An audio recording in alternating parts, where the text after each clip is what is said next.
I have a fun game. So Ooh, a fun game. This past weekend, as you guys know, I was in Montreal. I was walking around the local movie theater, and I was looking at some of the French movie posters for, movies that are out right now. Oh, yeah, you posted this on Instagram. The Cinematheque, I think you mean. Yes. Yes, I was at the Sacre Cinematheque. bleu. Incroyable, mais vrai. Pour un séance. The seance, that's what happens before the movie. Correct. Yes. No, I know I'm correct. Parce que je parle français, so. Oui. Yeah. Oh. And I lived in France. I don't know if you do that. No, Yeah. what? Yeah. You were at the Cinematheque. Oh, yes. I was checking out French movie posters, and I was just amused by some of the titles that I thought I would either... Were you amuse-bouched? Yes. My appetite was wet. Oh, boy. Wet for movies. I wasn't sure whether I should try and see if you guys could guess some of these titles, or you see should. if I should. Yeah. Let's you should do that. Let's pick a couple because I feel like some of these are pretty entertaining. What do you guys think that Frozen is called? Oh, I actually remember this one, so I'm not going to say. I can't remember what it's called. It's called La Reine des Neiges, Snow Queen, Queen of Snow. the Snow Queen. Oh, Rent. Okay. Right. The feminine of Roi. All right, here's another one. The movie that we saw tonight, Knives Out. I don't know. What they don't call it Knives Out, I guess. A couteau tiré. Oh, kinda. Yeah. I don't know what that means. My French isn't that good. Tiré is take, right? I can't remember. I thought it was cut. Because couteau is knife. And that is tiré, cut. I thought was to cut something or like... Man, I don't remember. To like stab somebody. Oh, it's pull. To pull a knife. Aha. Ah, there we go. All right. So pretty close. What do you guys think that A Beautiful Day in the Neighborhood is called? The French title. Just Mr. Rogers. Voila. I don't know. The French poster just says, Bonjour, voisin. What? Hello, neighbor. Yes.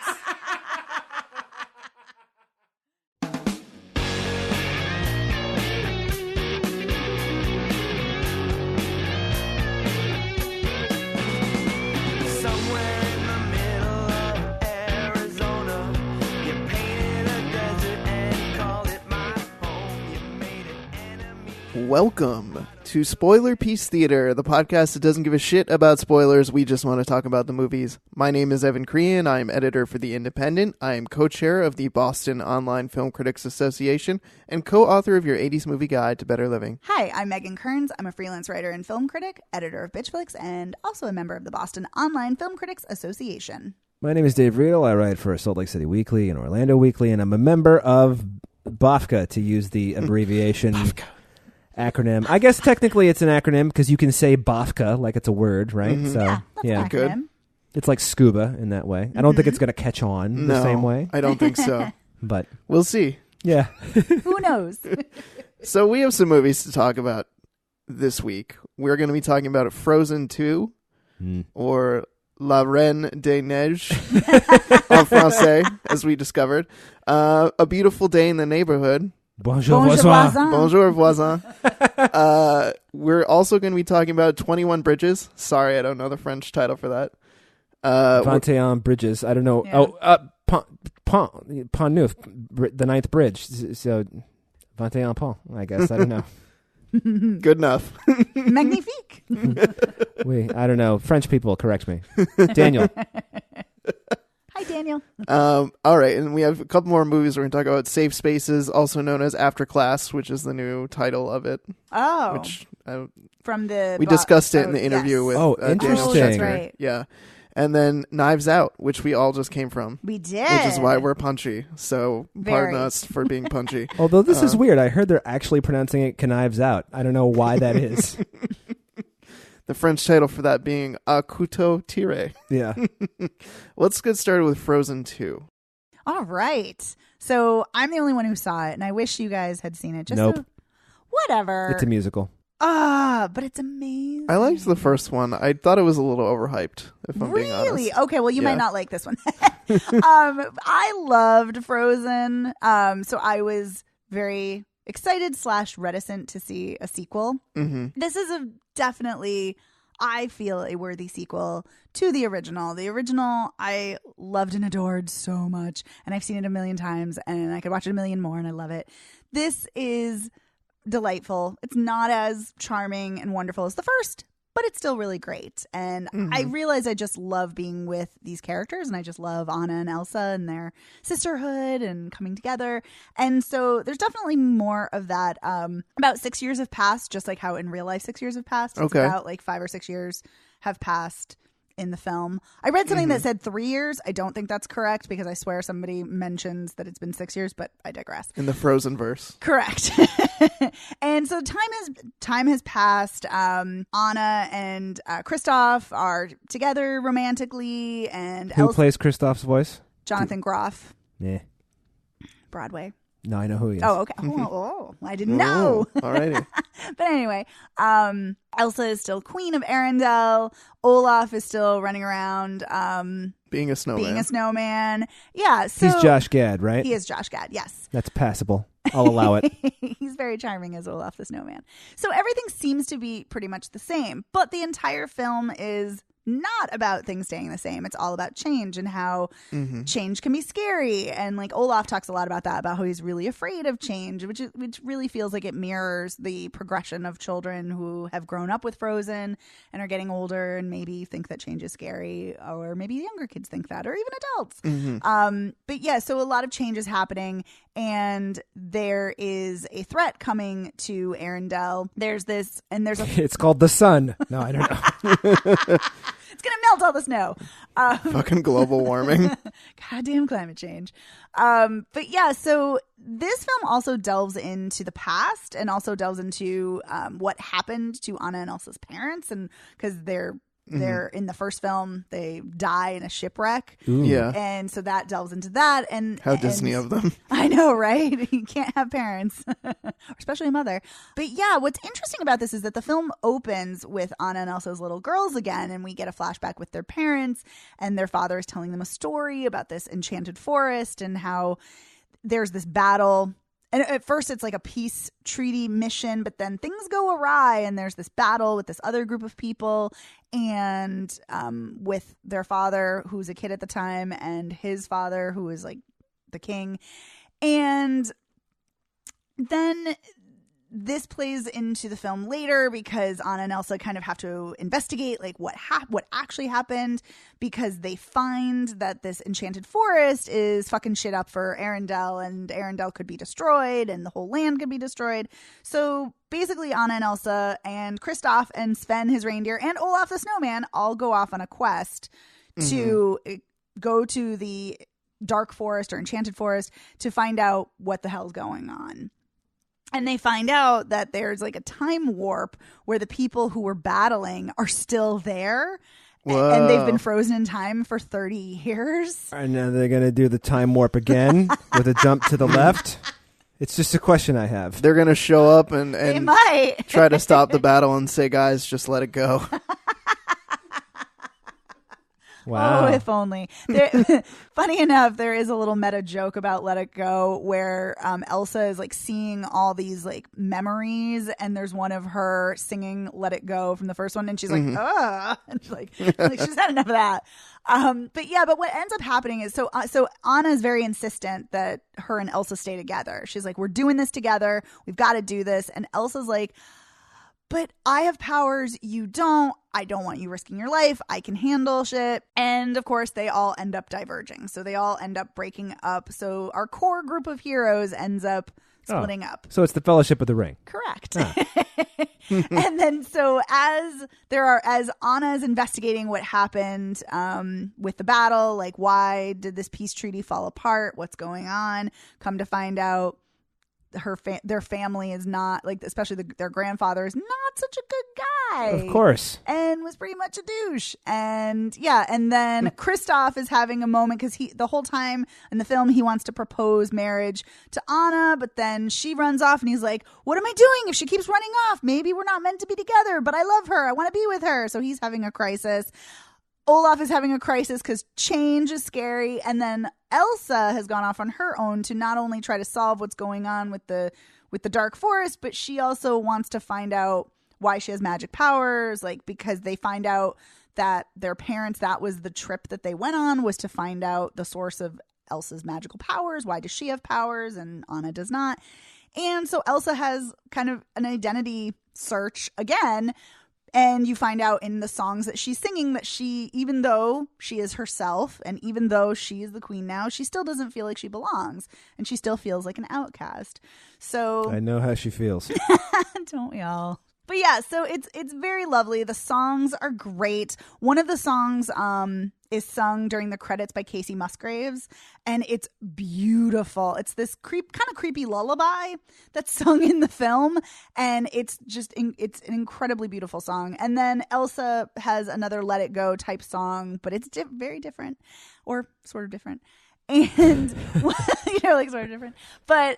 What I said this on Twitter, I'll say this on the podcast, what I wish, because there's so many queer overtones, subtext happening in Frozen. I mean, I can't tell you, Bitchflix definitely ran pieces on this, and I can't tell you how many pieces I've read about how Frozen is basically a queer narrative. It's a trans narrative, all the symbols of doors opening or being, kind of talks about like being closeted and then coming out and, accepting who you are and declaring your identity as a queer person or a trans person. And I love all of those interpretations and they're all great. What I wish, because there was a hashtag of Give Elsa a Girlfriend running on Twitter for quite some time.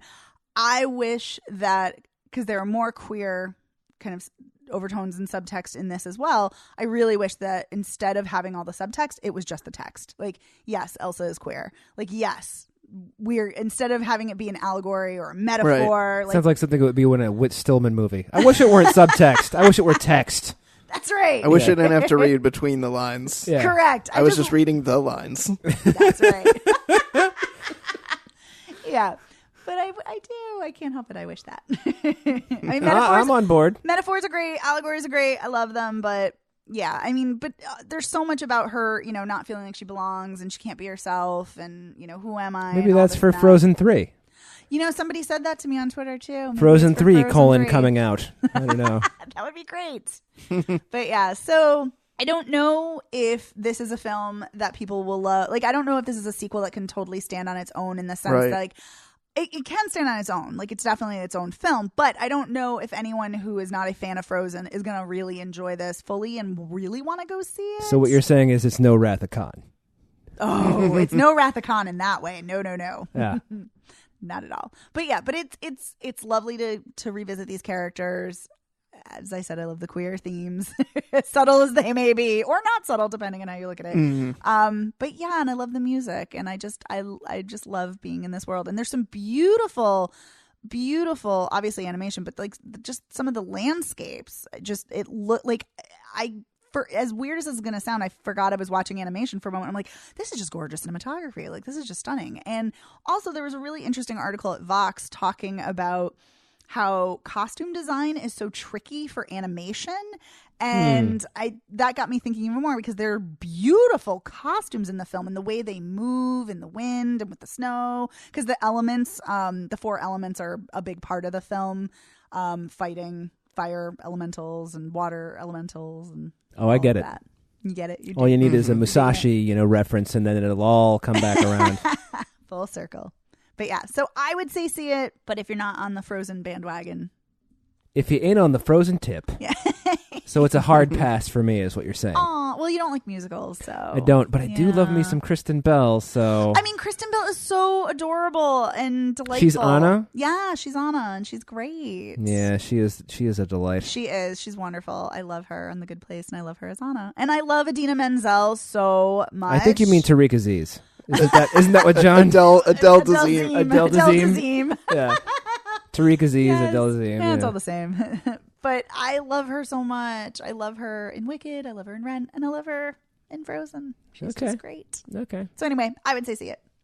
All right. Cool. Yeah. So 21 Bridges? Yeah.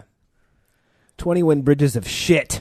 Wow. Poor Chadwick Boseman. I know. I feel like he's good, and he just... I was talking about this with Shauna the other day. I just feel like he ends up in so many things that I want to say are beneath him, but he's just not getting good roles. Like, I think he's more talented than... I think he's very talented. And he's just not getting good enough roles. I think this is probably not something a white person should opine upon, but I think it has a lot to do with a lot of people in power in movie making are white people, and they don't know what to do with them because they don't... Like, he's kind of... They, you know, just don't know what to... What am I trying to say?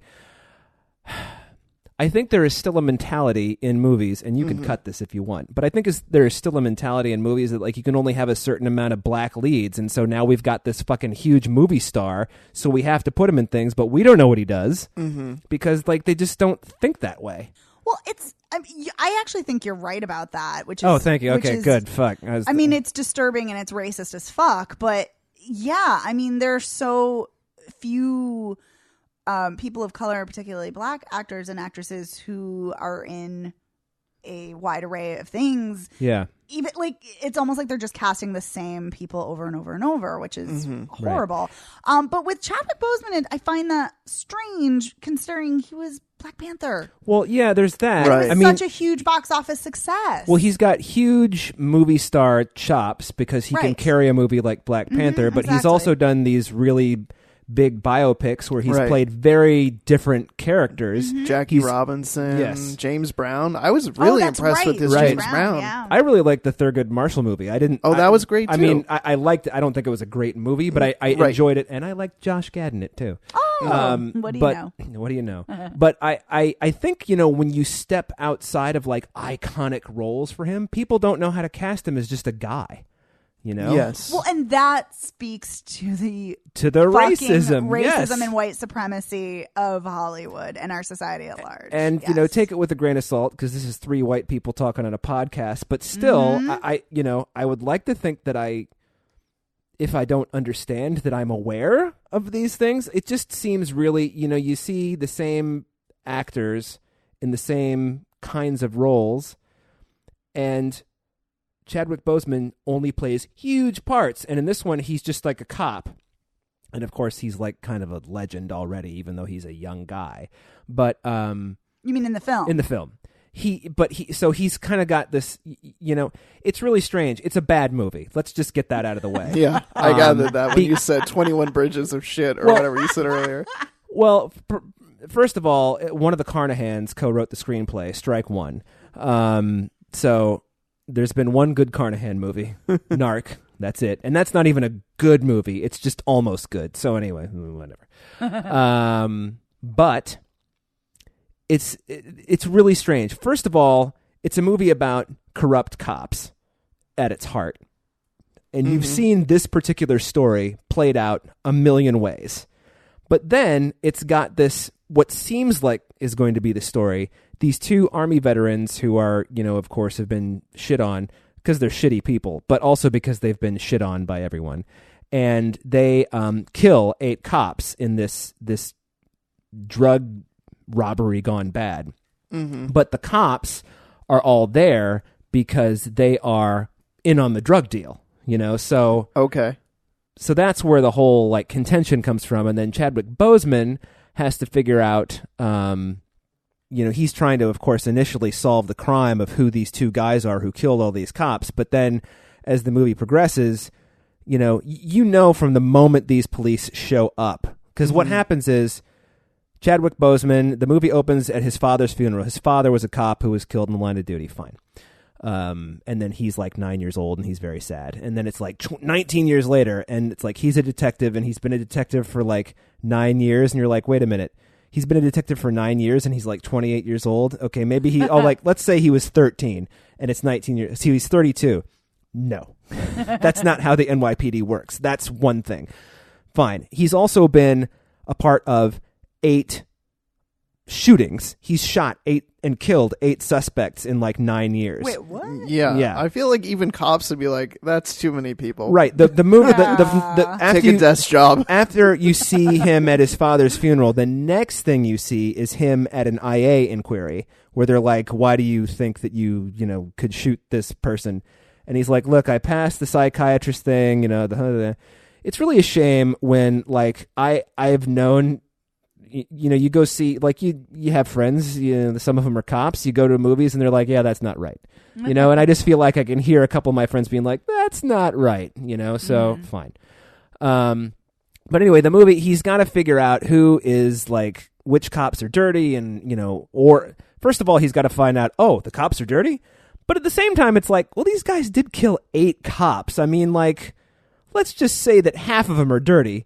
You still killed 4 cops. I mean, you're still a cop killer regardless. That's crazy. All right. So you're supposed to have sympathy for these guys, one of whom is played by Taylor Kitsch, which is like the anti-sympathy card as far as I'm concerned. Oh, no love for Tim Riggins. No. Oh, you don't watch TV? I forget. No, I never watched those shows either. I've just seen Taylor Kitsch be bad in movies. Yeah, Taylor Kitsch is terrible in everything except as Tim Riggins in Friday Night Lights. He was good in that one movie where he's the bad guy with Michael Keaton is in it also, and they ask him why he lives in Italy, and he's like, because the food's good. And I don't remember what the movie is. Chris would know what I was talking about. Anyway, so you're just watching this movie the whole time, and you're looking at the cast and the supporting cast. The supporting cast is Sienna Miller and J.K. Simmons, and you're like, well, and she's stuck with him to like investigate this crime because she's in the narcotics division. But you're watching a movie starring Chadwick Boseman, co-starring J.K. Simmons and Sienna Miller. And if you've ever read a Roger Ebert review, you know that you don't cast someone like J.K. Simmons and then not have him be a fucking huge part of the plot, Right. So the moment he shows up on screen and he's the captain of the 8 police, they work in his precinct. Oh, well, it's like he's dirty. Yeah. He's dirty. He's running the thing, which of course he is. And it's just like the movie's only 95 minutes long, but it's like if I figured this out in 15 minutes, why does it take fucking Chadwick Boseman, the best detective who's ever been seen, another 80 to figure this out? Mm-hmm. Just fuck this movie. Seriously, it's just all the good gunfights in the world, and some decent driving, and also. I don't know if it's to build sympathy or if it's just like because they don't know how to shoot it a different way. Like you see these cops die horribly, and it's just like, all right, so they were dirty. I mean, no one really deserves to be shot in the throat like that. Oh, I mean, Jesus, so many headshots in this movie, which Chadwick Boseman does most of, so fine. But like, approved, stamp. But so many headshots, and it's just like. But first, like 6 body shots and then a headshot because you got to finish them off. Mm-hmm. So it's just. I mean, that is the zombie rule. Like you got to finish them off. Exactly. Or the murderer rule, actually, too. So the murderer rule. Yeah. I just wish. You empty your weapon.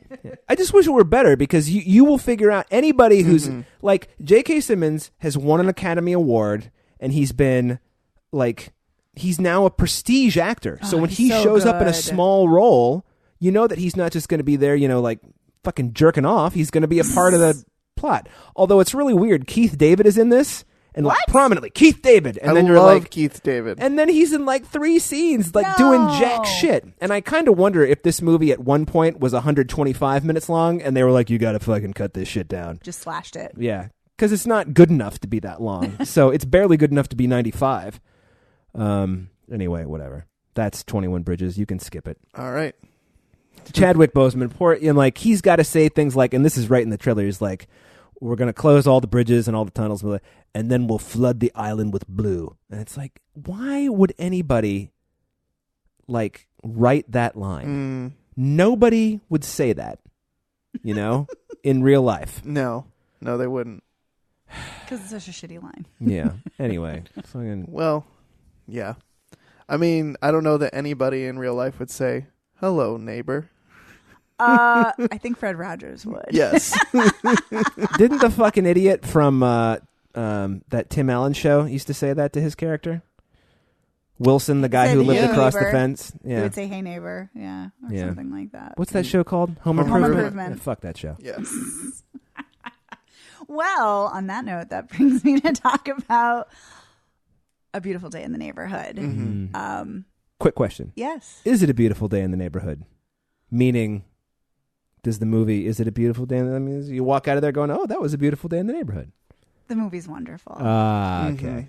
So I talked about this on Twitter too. I sobbed for 2 hours straight. And Evan can attest that I grew up not watching Mr. Rogers, funny enough, but I grew up as a child. I wasn't allowed to watch Mr. Rogers. What? Yeah. Okay. Too progressive. I don't think that was it. No, I'm just kidding. I was like, ooh, that'd be scandalous. Yeah. As a child of the 70s and the 80s, I obviously grew up with him around, but I didn't really watch him, so I don't really have much of a sentimental pull for him. Mm-hmm. But when we watched the documentary of him, I sat next to Evan, and Evan was shoving Kleenexes at me because I couldn't stop crying because it's true. It's just, he was such a beautiful man, and it's just such a lovely story, and he was so nice, and everybody who worked with him talked about he genuinely was that nice person and really cared about children and testified in front of Congress for more public television and for children's programming. So I hadn't read a single thing about this film. Nothing. So I go in thinking it's going to be a biopic of Mr. Rogers, and it's not, which is actually great, and it works out beautifully. I love this film so much. I love Mariel Heller, who directs this. I loved Diary of a Teenage Girl. I loved Can You Ever Forgive Me? And I love this film too. And this is her first big budget, and I loved seeing what she did with it because I feel, for lack of a better word, she's kind of a quirky director. She's really interesting, and she brings this surrealistic style, and that definitely is infused in her work here. And oh my God, I can't say enough good things about this. So anyway, we'll start talking about it more in depth. So the film takes place in 1989, and it starts off where it's narrow aspect ratio, and it's Mr. Rogers' Neighborhood, but with Tom Hanks. And thinking it's going to be exactly like the show. And then he sits down and he has a picture board, and he's like, I have a picture board. And he starts opening up the little doors, showing pictures of characters from the show. And then there's this one of a guy with a bloody face. And you're like, what the fuck? Like, what is this? Is such a jarring juxtaposition, with a kid's show, what's going on? And he's like, this is my friend Lloyd. Lloyd has problems. And he's talking about how Lloyd has problems not being able to forgive, and he has problems with anger. And then it cuts to Matthew Rhys, who is Lloyd, the journalist who is based on Tom Junot, who wrote a profile in Esquire magazine of Mr. Rogers. And so Lloyd is a journalist, and he's winning a magazine award, and he's talking about writing and how writers and journalists have a front row seat in history, and sometimes you're able to change a broken world with your words, and it's so beautiful and lovely. But he is very much a broken person who is very bitter, very angry, and you find out pretty quickly. Oh, he's me. So it's so funny that you say that, because I saw myself in him. Our colleague and friend Max also said he's like, oh, that's me. Yeah. So a lot of people are going to be able to relate. So he has a happy marriage. He just had a baby. But you find out pretty early on he's raging, seething anger against his father. And as the film goes on, yeah, I know. I'm like, oh, this is intense. So as the film goes on, you find out that not even just as it goes on, pretty early, he goes to his sister's wedding, and she invites their father, who they haven't seen in a long time. And he's pissed off at his sister, what the hell are you doing inviting him? And he has a confrontation with his father. His father's at the wedding? At the wedding. Oh boy. Yeah. So his father's he calls his wife doll, and he's like, she's not a doll, she's my wife, and and he's very defensive, and they have this altercation because he mentioned something about his mother. Ooh. And Lloyd loses it, and he shoves him into the wedding cake, which then shoves into his sister. Yeah. And so then somebody punches Lloyd, and then it freeze frames, and it's the picture board photo of the bloody face. And yeah, so he's so angry at his father because his father left their mother when she was dying. And it's Newt Gingrich. Oh God. Huh. Sure. But yeah, so he has all this unresolved anger and bitterness and sadness, all of it. And so it cuts back and forth to his life, but he also ends up getting assigned by his editor to do a story on Mr. Rogers. Yeah. And he's like, I don't want to fucking do a story on Mr. Rogers. Like, that's ridiculous. Like, I don't want to do that. And his editor is like, no one else will talk to you because you've alienated so many people. Do this story. And so he talks on the phone with Mr. Rogers, and Mr. Rogers is like, he's like, hi. And he's like, hi, Lloyd. And he starts asking him all these questions. And he's like, you know what the most important thing in the world is right now? Talking to you. And he like immediately disarms him with his, you know, charm and his kindness and his soft spokenness. But Lloyd is very suspicious. And he's like not having any of it. And he thinks it's all a scam and it's all an act. And he doesn't believe it. And so he goes to the set, and it's really cool because it's the actual set in Pittsburgh. Oh, cool. Yeah, That is cool. which is really neat. I knew that because our friend and colleague Tim Estios was sitting next to me, and he told me that, and I was like, that's so cool. So he watches Mr. Rogers on set, and he's talking to a kid, and he's like asking the kid questions, and the director of the show is like, God, we're 75 minutes behind. And Lloyd asks her, he's like, oh, how often does this happen? And she's like, every day. And because he takes time delaying production to talk to children. Yeah. And he starts asking people like, you know, he can't be really that nice. And they're all like, no, that's really like, you know, that's really him. So it's all about him observing him with children and observing him with his coworkers and having conversations with him. And Mr. Rogers will ask him questions, and he asks him these personal questions, and Lloyd always like, you know, like deflects. Yes, deflects. And something that happens throughout the film is every time he gets really angry or really upset, like if there's a conversation about his father or his mother, you hear this high-pitched whine, and it's like he just can't take it, and he just has all this anxiety about it. And also kind of interestingly, in between these, there are these interstitial shots of Pittsburgh, but they're in the form of a model, like in the style of a Mr. Rogers model. I like that. Yeah, That it's sounds so nice. great. I loved it. And also there's this really kind of unique and kind of slightly creepy scene where Lloyd's having this dream, and it's like a nightmare where he's like a toy. Like he had this toy as a kid called a stuffed animal called Old Rabbit, and he's got rabbit ears, and he's like the size of one of the puppets on Mr. Rogers' set, and like the characters are talking to him like, you know, what's wrong with you, like why you're so sad, and like things like that. So as the film unfolds, Lloyd is trying to grapple with his unresolved feelings for his father, and Mr. Rogers' kindness is, you know, kind of rubbing off on him and helping him, you know, kind of break down and get in touch with his feelings. But there's something really interesting because Lloyd says to Fred Rogers' wife in the film, he says, how do you feel about being married to a saint? And she's like, oh, I don't like that. He's not a saint. He's got problems. He's got anger issues. He just manages them. And so Lloyd asks Mr. Rogers, like, do you consider yourself a hero? And he's like, no. He's like, do you consider your character on TV a hero? And he's like, what do you mean? Because he's the same person. He doesn't consider any kind of differentiation. And they talk about anger, and Mr. Rogers opens up about how he had kind of difficult time parenting his sons when they were teenagers. And like one of his sons didn't even want to admit for many years that he was his father because it was really hard having him as a father. And he talks about how his anger, he's like, I go swimming, or I, you know, pound on some clay, or I pound all the low keys on the piano.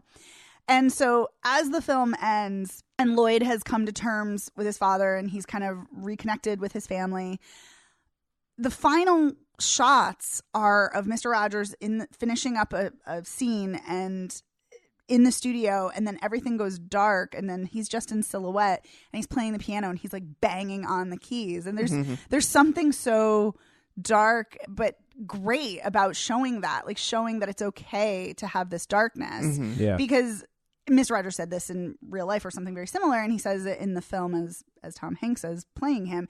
He says that he's trying to teach kids how to deal with these difficult emotions, and that it's okay, and that if things don't work out, that's okay, you know, and plans don't always come together the way you think. And to see such a kind man that also grappling with his own issues of anger is just really something special. And I have to say, this film, part of the reason I was crying is this film is not a manipulative film in any way, shape, or form. Like, it would have been so easy to rely on a manipulative score or to be really saccharine or maudlin or anything. And Mariel Heller avoids all of that. Like, there's so many scenes where it's just Tom Hanks and Matthew Rhys talking, and there's no score, and it's just really quiet, and it really can focus on the content of what they're saying in these actors' performances. And I think this film is so beautiful and so incredibly well done, so sensitively done, and such a great look at, you know, anger and how that can eat you up from the inside, and how kindness and forgiveness and connection really bind us, and how it can really, you know, help us, and how we need more kindness in the world. And it's just such a beautiful film. It sounds lovely. It was. Oh. I know I'm going to see it. I'm looking forward to seeing it. Yeah, I'm going to see it too. Yay. I mean, we haven't done it in a while, but I've watched a lot of Mr. Rogers in the past year, so, you know. Yeah. And I never watched him before. I mean, I was aware of him and I'd seen clips and stuff, but I'd Sure. never watched a full episode. Mm-hmm. And it's just the most charming, sweet, you know, whatever great adjective you want to throw at it. And he talks about all this heavy shit all the time. So it's so funny. So in the movie, Lloyd asks Mr. Rogers that. He's like, you're dealing with these dark issues. And he's like, what do you mean? And he's like, you're talking about war and divorce and death. Oh, yeah. Like one of the first episodes he did was about Bobby Kennedy's assassination. Yes. You know? And he's like, well, this is what kids have to, you know, they have to deal with this. Yeah. And he's like, so I'm going to talk about it and how to manage your feelings about this. Yeah, the idea was basically, you know, for lack of a better, because this was a show in the 80s, but kids are people too. You can't treat them like assholes. Exactly. You know? Exactly. And there's he says it at some point that, you know, our society thinks of kids and their potential, but not kids as people right now. Right.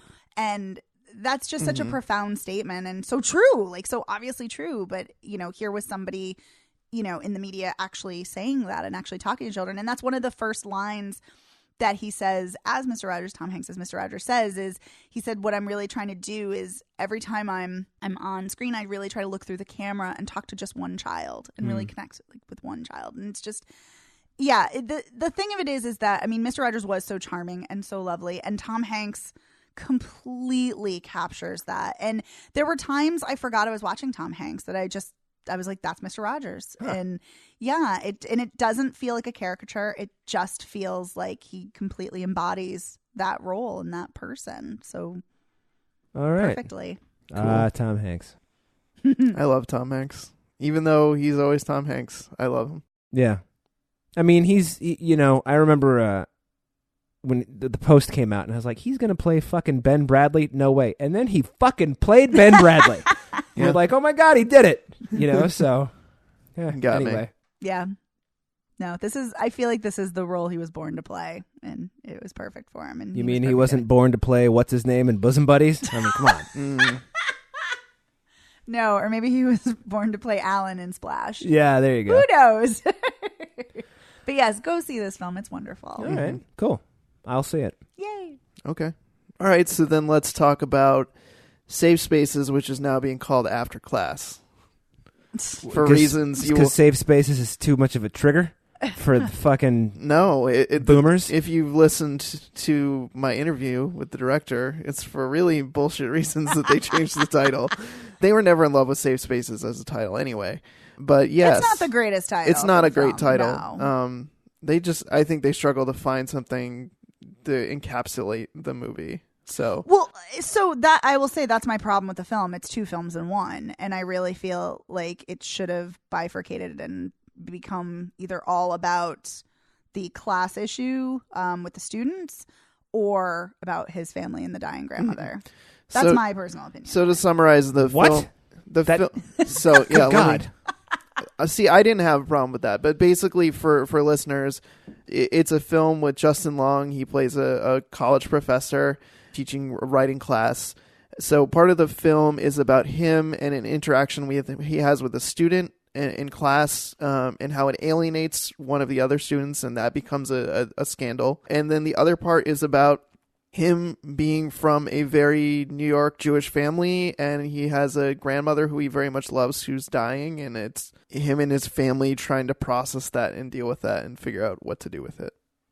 Does that seem like a good quick synopsis? That of is the an story? amazingly succinct synopsis. And the thing of it is I think there is a way to marry or unite those two halves to make it more cohesive. I did not feel like it was cohesive because I felt like the best parts for me were the parts about the inappropriateness with the students. Yeah, I mean, that's definitely meaty subject matter. I mean, I think it's complicated. It's a complicated thing, and I personally think that the film does a good job of walking the line in this situation where he's in class with a student. He's in a writing class, and he's asking a student, kind of egging a student on to like, you're not telling me like the full story here. And then she's like, oh, well, he like came home and like came on my butt. And then everyone's like, yikes. And everyone's like, it's the kind of thing where you're like, oh, like, you know, he's encouraging, he's trying to be a good teacher, and he thinks like, you know, he's not, I don't think he's expecting that to be the direction necessarily that the story goes. But then another student is like, I'm triggered by that. I was sexually assaulted and I have a problem. And then he's like, what? I didn't do anything wrong. So it's kind of one of those situations where it's like, he wasn't intending for it to go down a road, but then he's overly defensive about it. And so because he's so overly defensive and unwilling to just like listen and admit that he did something or just quickly apologize to the student, then it gets worse and just keeps growing and growing and growing. It does, but I don't actually think it's complicated at all. I think he was a creepy fucker right from the start. Like the fact that he's talking about a date and he's like, tell us more. Like you have like the fact maybe he didn't know that, okay, she's going to reveal this thing about this guy, you know, jerking off on her ass. Like, sure. Okay. But he was so creepy about her divulging these salacious personal details and then like cheering when she does divulge it. Like I felt so uncomfortable right from the jump. Like I was like, wow, this guy's a douche. Like I was totally like put off. I was totally creeped out. I was like, no wonder why there's a student who's triggered by this, because I'm like, I don't blame her. This is horrible. And like, sure, he had good intentions, but then you're right. He just compounds it and makes it so much worse because he won't admit it. He's so vigorously he's so defensive. And then there's a scene where he runs into this student in the diner and his sister, who claims she's a feminist, is defending her brother. And that's creepy as fuck. Like, yeah. Oh, there's so many creepy moments. The students do some really shitty, annoying things too. Like there's this whole thing where like one of the students just starts taping him and won't stop taping him, and so he's like in one of those situations where no matter what he says, he looks bad. So like there's that. There's also a situation where these other kind of, you know, white guy students approach him and they're like, you're good, you didn't do anything wrong, you should join this Facebook group. And he's like, no. That's actually one of my favorite scenes in the movie. Never join anything your students tell you to join. No. That's one of my favorite scenes in the movie, because he's been so defensive up until that point, and then this happens where someone tells him like, oh, you're right, and like you don't need to like apologize, and then you like see him becoming disgusted with the idea of these students who are like turning around and trying to say like, oh no, you're fine, you didn't do anything wrong. It's like he's realizing in that moment like, oh no, these are not the people I want to be associated with. I mean, I'm glad he finally came to that conclusion, but I mean, the scene that was the other scene, there were a lot of very uncomfortable scenes to watch, but one of the most uncomfortable is when he's talking to his father, Adam Schiff, who is always great to Richard see. Schiff. Richard Schiff, sorry, not Adam I was going to say I'm Adam. sorry. Richard Schiff, yes. Thank you, Evan. And he's great, and he's also great in Clemency, too, with Alfred Woodard. But yeah, is when he's like complaining about how he's being targeted and harassed, and this is discrimination when he's, you know, put on leave from his job. And he's like, if I was a black lesbian Muslim, this wouldn't be happening. And I'm like, are you fucking listening to yourself? And thank God his father's like, yeah, because you'd have it so easy if you were a black lesbian Muslim. Like, yeah. But it's just like my big problem with this film is that, and I have to say, I think it's a very well written film, and so I should say that's great. And the scenes with the students were fantastic. The scenes in class, fantastic. The scenes where he's being, you know, called out by the other professors, great. But my big problem is, if I have a choice between following a cis straight white dude who has triggered female students and is defensive about it, or I can follow the female students who are rape survivors or who have been triggered. I'd rather follow the women. I don't really want to follow this dude. And if the whole point is to explore like why men can be misogynistic or why they can be triggering and not admit it or realize it, I don't feel that this film fully does service to that. Yeah, that's not really the point of the film, though. Like the director, no, it's not. It's the director. not. No, I mean the director in our interview discussed like how this film is specific to his experience as a professor and finding himself in situations where he was trying to navigate rough, choppy waters in terms of like how students talk to each other and how to discuss difficult topics. Yeah. And I think that the film tries to advocate for the idea that like people are going to make mistakes and they're going to be defensive, and like there needs to be more give on the side of the defensive white guy. Like he needs to realize sooner that he's done something wrong and try to meet people. But there also needs to be a little bit of give on the student side and say like, okay, am I going too far with this? I think that's ultimately what he's trying to say. Whether you agree with that or not is a different story. Right, and I don't agree with that. So, I mean, that's my fundamental problem. But yeah, I will say there is a great scene early on where Tiara, I believe her name is, she's a black female student who is calling out the male students for not listening and for being sexist. And I'm like, yeah. And she's like, there are white male professors here and they don't call you out and I'm calling you out. And I was like, yes. I was like, this is great. I wanted more of that. And and less of the defensiveness. Because, I mean, yes, of course there's going to be hard conversations to navigate. And of course you're going to, walk into minefields and that must suck as a professor or a teacher. But I wanted this film to work and it just didn't work for me. Having taught at the college level, I can tell you there's nothing quite like being in a room of 18, 20-year-olds who are absolutely convinced they're right, but are also stupid. So, and when I say stupid, I don't mean they're dumb. I mean, they're just like, they don't know anything. They know some stuff. They know shitty things. They know, it's really kind of amazing how the limits of your experience are the limits of your experience. Does that make any sense when I say that? Yes. I see what you're saying. Yeah, but again, I would argue that... I'm not saying that empathy isn't good. I didn't think you were. But yes, I mean, of course, you're going to be limited by your experiences. But my point is that I get very pissed off when I hear, and the fact that this film, I'm kind of glad it's changed its name, because when I hear people talk about safe spaces, so often they complain about it. They're like, oh, these baby students, when they get into the real world, see, I they'll don't have to buy that toughen argument up. either. Right. And I know we've talked about that off camera, Yeah. off mic. But yeah, and it's like, oh, they're just little baby snowflakes. Like they need to toughen up. And I'm like, no, fuck that.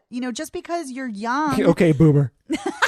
Exactly. Yeah. Just because you're young doesn't mean you can't advocate for yourself, and doesn't mean you can't be uncomfortable, and doesn't mean you can't be like, hey, I don't like this and I don't feel safe here and I don't feel this is right. And I will say at the end of the film, I wish it had ended here. My favorite part is when the female student who was the rape survivor who was triggered, she's giving this whole fantastic speech about, I know you are enthusiastic and a passionate professor and you mean well, but here's why. And she literally runs down why she felt unsafe. And that was great. And then she's asked, would you go back to his class? And she's like, nope.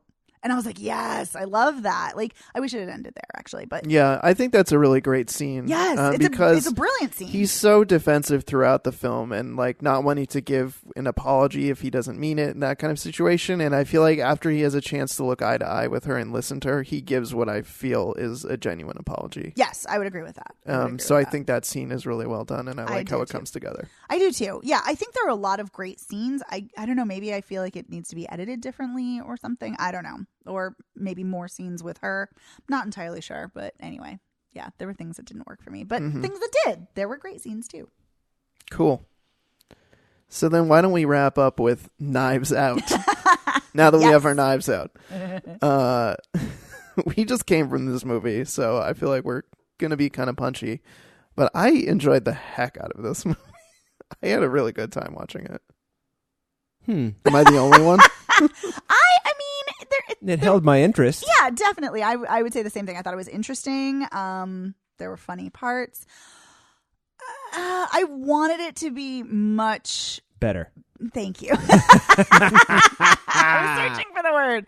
Yeah, I wanted it to be better written, tighter. I did really enjoy the editing, though. It was a little loose. It was 20 minutes too long, for sure. Yeah, but I see what you're saying. But I also wish there were more twists. Like, right. If you're talking about how if Ryan Johnson says, "Oh, you're going to be guessing until the end," no, you're not. No, I pretty much had a lot of it. Yeah, like, maybe halfway through the film. This is why everybody should actually, if you don't want to fucking be spoiled, don't read Roger Ebert. When Chris Evans shows up in a tiny nothing part, what? Yep. Yeah. There's more to the role, obviously. Especially, and I mean, I was so much of the cast is so famous. Yes. Don Johnson, Jamie Lee Curtis, Chris Evans, Christopher Plummer. Who am I forgetting? Toni Collette. Craig. Daniel Craig is the kind of arguably I guess he's the number 2. Yeah. Michael Shannon. Michael Shannon. Who always plays a creep, so like you expect him to be, always. the bad guy. But I feel like a jerk. I can't think of the guy's name who's from Sorry to Bother You. Lakeith Stanfield. Oh, Lakeith Yes, Stanfield. thank you. Yeah. Well, he's not going to be. He's the cop who's investigating. So, but I find like I knew that I knew Chris Evans was the bad guy when they were at the bar scene when he picked her up and was like, "Tell me the story," and it's just like. Well, he wants to hear the story so he can know. And it's like, well, nail in coffin. I don't need to watch the rest of this movie anymore just to be proved I'm right, and I was. So I did appreciate how she ended up actually being smarter than everybody else. Yes. In addition to being a very kind person. Yeah, that was nice, and that I didn't see coming because I actually thought her and Chris Evans were in cahoots the whole time. Oh, yeah, I thought that was going to be the twist. Like I thought that was a twist that she's really not so nice. So that was actually really great and fantastic to see that she was nice and she was smart. I think that's the twist is that she actually was it because those movies always end with the person like, And this one, I mean, the way it ends, she does kind of have a great moment where she's sipping her coffee on the deck. My house, my rules mug. Yeah. Yes. So very briefly, it's a whodunit. It's Christopher Plummer is a famous murder mystery novelist who is found dead in his home, and he has he's uber rich and has all of these children who have been leeching off of him for all of this time.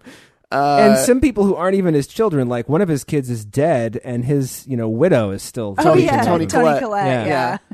Catherine Langford from we forgot to mention her from 13 Reasons Why. And so he's found dead, and then it jumps to like a week later, and people are coming back to the house and being questioned by the authorities, including Marta, who is Christopher Plummer. His character is like nurse who is just around, and we find out that she knows a lot of dirt about the family because he's opened up to her, and they have a really close relationship. So yeah, it's about the investigation, and Daniel Craig is a private investigator who's come in, and he's just kind of overseeing the proceedings. And for a while, he's just kind of a silent observer, and then once he opens his mouth, then that gets like really entertaining because he has this like goofy Southern drawl. Well, he's silent except for the very the piano notes to punctuate what they're saying, to make it more ominous. Right. Very mystery. whodunit style. Well, I think, but I think it's also the sending the message is like, I don't believe you. Yeah. Yeah. Right. Like, So, bullshit. Yeah, exactly. Yeah, that's a pretty entertaining thing is just seeing all of them being questioned, and it's kind of intercutting between the different people's questionings of asking the same questions. I think it's Don Johnson who's like, who the fuck is this guy? Yeah. And then it just cuts to everybody's reaction to that, and then those scenes are pretty funny. What else should we say? I mean, like, it's homage to Clue, it's homage to Murder by Death. It's Agatha Christie. Well, to Agatha Christie stories, sure. Sherlock. Yeah, Murder She Wrote's on TV in Spanish. I love it. Yeah. I mean, I think it most resembles kind of Agatha Christie light. I agree. Is what I would say. I don't know how many of her stories you read. My brother went through a big Agatha Christie phase, and because I was too dumb to buy my own books, I just read his. And so I've read like all the Tommy and Tuppence stories and all that stuff. And I've read And Then There Were None. Oh yeah, I think everyone's read that one. Yeah, right. And that's her most famous, like her biggest. And also the strangest title that's been rechanged a bunch of times because the first one was so racist. Anyway, we don't have to get into it, but yeah, I it's a nice diversion. I don't think that it's any great shakes or anything. I'm just kind of not sold on Rian Johnson generally. Oh, interesting. Brick, Looper, fucking dog shit. These are fight words. I liked Looper. The Jedi movie that he made or whatever. I actually really liked that one. I liked that too. I like Last Jedi a lot. I was like, oh, there's hope for this asshole. And then, no, I'm sure he's a very nice guy. I don't mean to call him an asshole. But you know what's funny? He directed one of the most divisive Breaking Bad episodes. I've never seen Breaking Bad. I know that he's directed a couple of them, and they're amazing. Yeah, he has. But he directed the one where what's his name gets killed, right? What's his name? Hank. I don't think. But who maybe, played possibly. Hank? Oh God, I can't remember the actor's name. Okay. But no, but the most divisive episode on Breaking Bad is Fly. Oh yeah, he did do that one. That's an amazing great. episode. I love it. I know it's an amazing episode. But yeah, so I like Rian Johnson. And I loved seeing everybody like. Oh my God, Jamie Lee Curtis is so fantastic in this. Mm-hmm. I just want to see her as this character. Like the costumes in this are Costumes incredible. are the costumes in gorgeous. this movie are Yes. amazing. The colors, the house itself, like the props, sets, the Dude, props. I would live in that everything. house. That house for is sure. amazing. And I also just want to throw this out here, and we don't have to talk about it much, but I want to. This is the whole choose your own adventure thing. The Christopher Plummer's character's name is Harlan Thrombey. There's a choose your own adventure book, the 9th choose your own adventure book, which has 14 endings. It's called Who Killed Harlow Thrombey. It's by Edward Packard, and there's just a little bit of homage to this. Although Harlow Thrombey in the book is actually the president of a plastics company. Oh, that's a little different. But the book's called Who Killed Harlow Thrombey, and it's a whodunit, and you're the teenage detective who happens to be at the dinner. Cracking the case or not, depending on what you choose, I'm sure. Yeah, it's fucking, everyone should read it. Just go. You can't find it on chooseco.com because Edward Packard owns it, not Ray Montgomery. But anyway, I got a whole thing. But anyway, so why didn't it work for you so much? I mean, I liked it. It's not like like I said, I liked seeing the actors. I liked their camaraderie, or rather, their anti-camaraderie, because they were at each other's throats. It was a great ensemble. Yeah, It was a really great ensemble. One of the best ensembles I've seen this year. This is the thing. I feel like I need to sit on this a little bit more because I'm not entirely sure what didn't work for me, because the visuals are great, the editing was great. It's funny. The main character has a funny personality quirk that when she lies, she pukes. Which is great. And I also love that there's a political commentary happening about immigration and immigrants' rights. Oh my God! Seeing Toni Collette and Don Johnson arguing, because Toni Collette is pro-immigration and Don Johnson is a horrible anti-immigration person, and that's and Marta, the main character, is nobody can remember where she's from. She's from Paraguay, right? But they're like Paraguay, Ecuador, right, Brazil. Brazil. They don't even fucking speak Spanish in Brazil. I mean, for Christ's sake, Portuguese. It's ridiculous. But anyway, so I really loved that there's a very intentional political thread going on in this film, and also a class, commentary happening too, and I love that.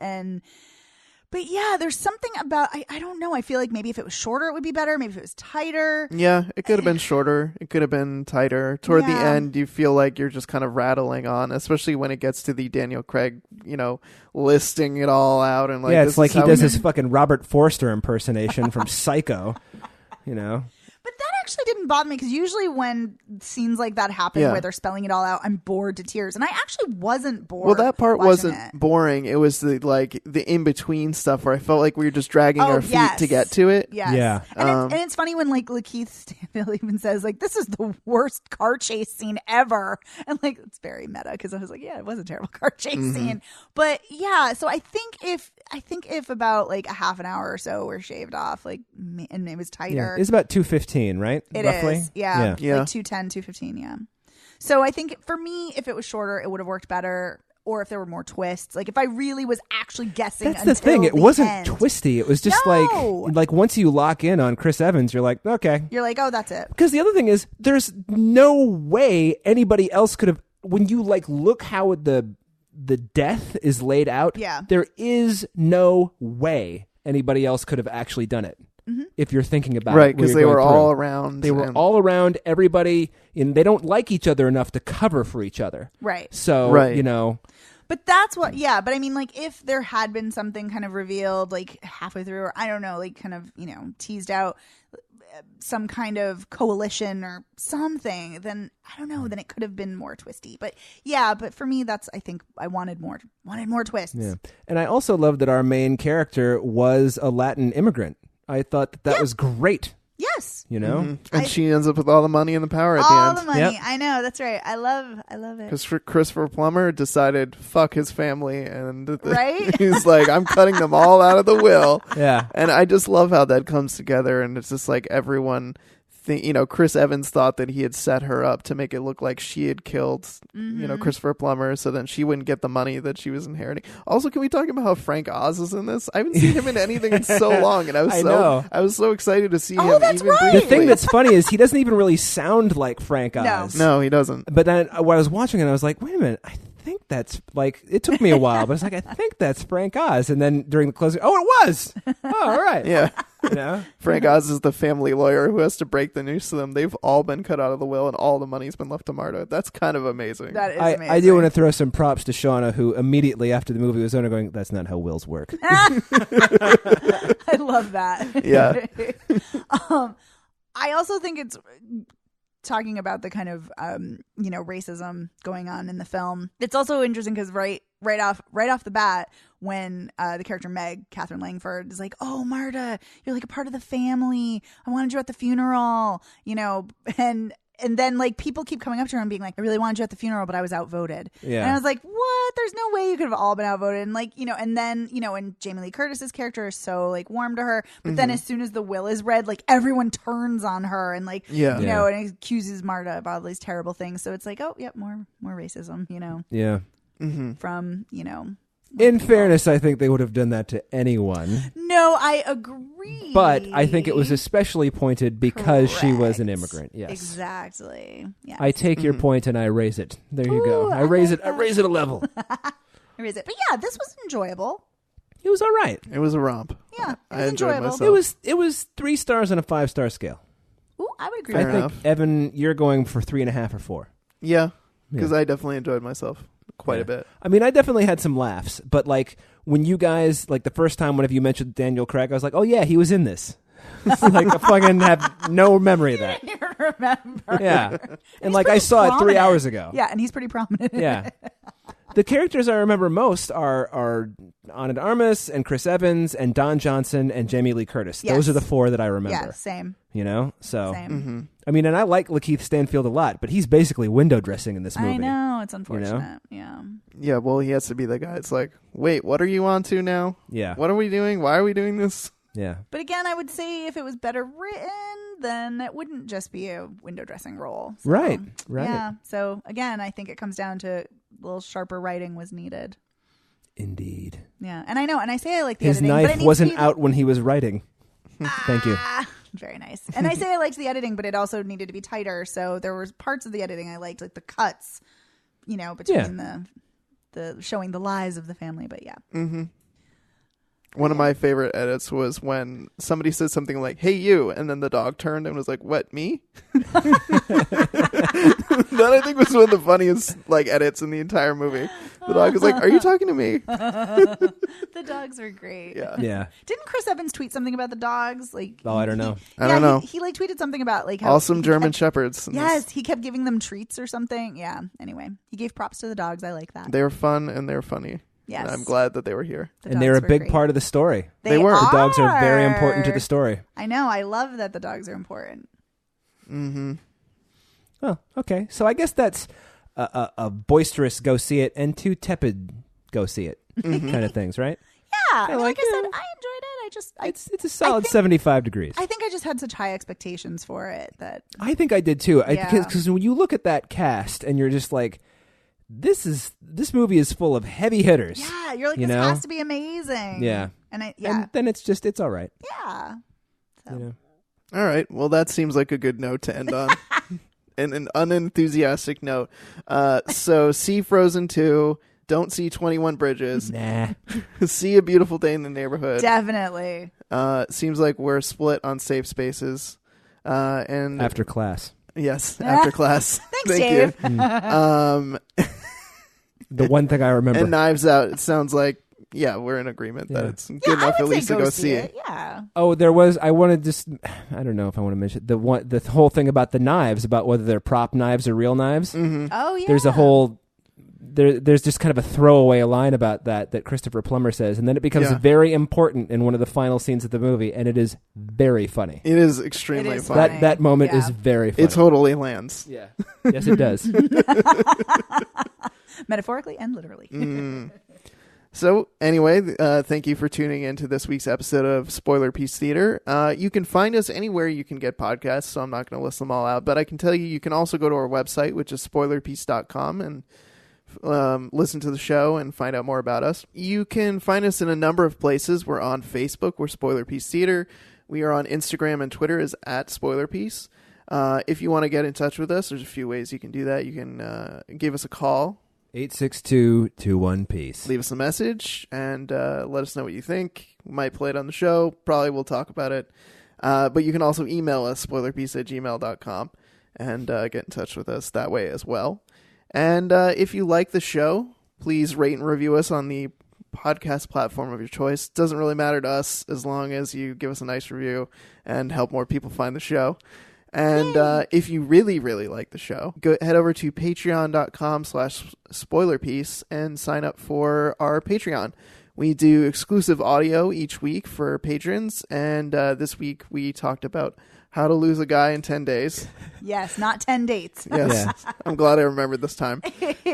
So yeah, we talked about rom-coms. We do a monthly poll that you can vote in. And, which is tied right now. If you're getting this early Friday morning, it's tied. Go break the tie. Break the tie. We can't tell you which ones are tied because right, that's for patrons. That's for patrons. But but go fucking vote. Otherwise, we're going to have to flip a coin. Right. So you get to vote on one movie per month for us to see. And then also if you're part of a special tier, you can even just straight up pick movies for us to see. So that's pretty cool. Which somebody has done. And we will be watching it. Anyway, so once again, thank you for tuning in. My name is Evan Crean. I am editor for The Independent, co-chair of BAFCA, and co-author of your 80s Movie Guide to Better Living.